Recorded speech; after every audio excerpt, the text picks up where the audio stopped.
High, আজকে আমি বেরিয়ে পড়লাম একটা নতুন জায়গা দেখতে। এখন বাসে করে হাজরা যাব, তারপর কোথায় যাই তোমরাই দেখতে থাকো। বাসে উঠে গেলাম। সত্যি বলতে কলকাতাতে বাস জার্নি আলাদা একটা ফিল দেয়। জানলা দিয়ে বাইরে দেখলে পুরো শহরটাই অন্যরকম লাগে। এভাবেই আস্তে আস্তে চলে এলাম হাজরা।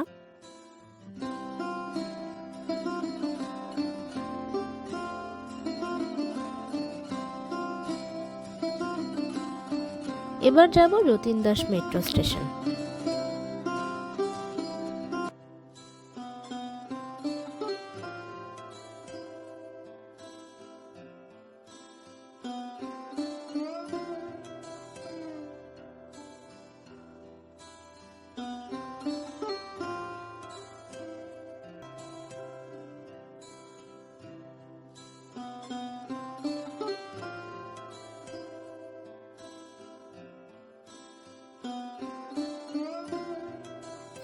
এখন মেট্রো ধরে যাব শ্যামবাজার।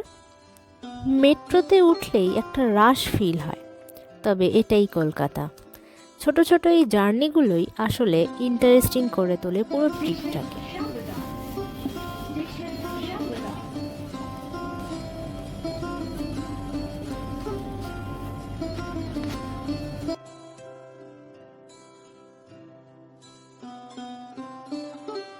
ফাইনালি শ্যামবাজার পৌঁছালাম।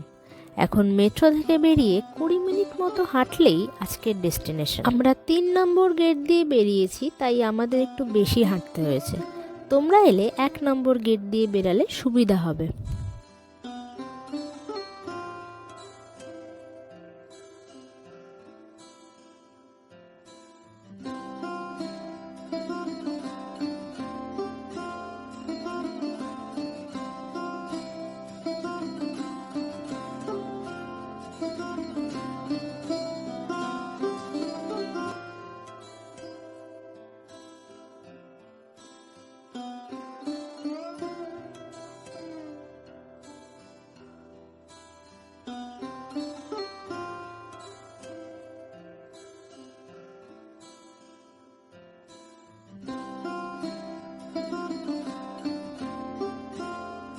হাতিবাগানের পাশ থেকেই হাঁটতে হাঁটতে পৌঁছে গেলাম সেই জায়গায়।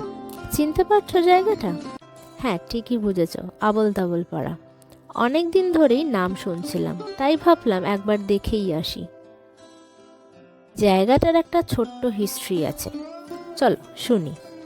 উত্তর কলকাতার ভেতরে হাতিবাগানের নবীন পল্লী, আর যেটা অনেকেরই চেনে আবোল তাবোল পাড়া নামে। কিন্তু কেন এই নাম? 2023 সালের দুর্গাপুজোয় সুকুমার রায়ের বিখ্যাত আবোল তাবোল বইকে থিম করে পুরো পাড়াটাকে সাজানো হয়েছিল একেবারে অন্যভাবে। দেয়াল, রাস্তা সব কিছু মিলিয়ে তৈরি হয়েছিল এক সুন্দর 2D ল্যান্ডস্কেপ, যেন বইয়ের ভেতরেই ঢুকে পড়েছি আমরা।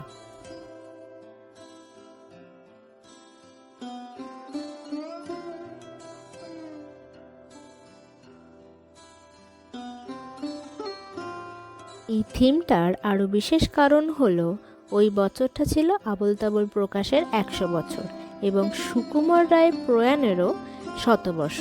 তাই এই পাড়া শুধু একটা থিম নয়, একটা স্মৃতি, আর সেই থেকেই নাম আবোল তাবোল পাড়া।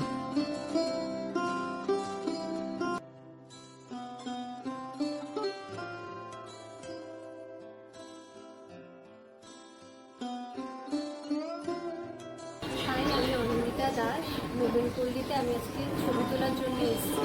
এই জায়গাটা সুকুমার রায়ের আবোল তাবোলকে থিম করে তৈরি করা হয়েছে। মানে সুন্দর করে ছবির মাধ্যমে ফুটিয়ে তোলা হয়েছে। সেই থিমটাকে দুর্গাপুজোর জন্য করা হয়েছিল, কিন্তু এখনও মানুষ প্রতিদিন কোনো না কোনোভাবে কোনো না দূর থেকে হলেও এখানে আসছে, ছবি তুলছে। এই জায়গাটা কিন্তু একই রকমভাবে নিজের ঐতিহ্যকে যেমন ধরে রেখেছে, তেমন নিজের পপুলারিটি বিষয়টাকেও ধরে রেখেছে।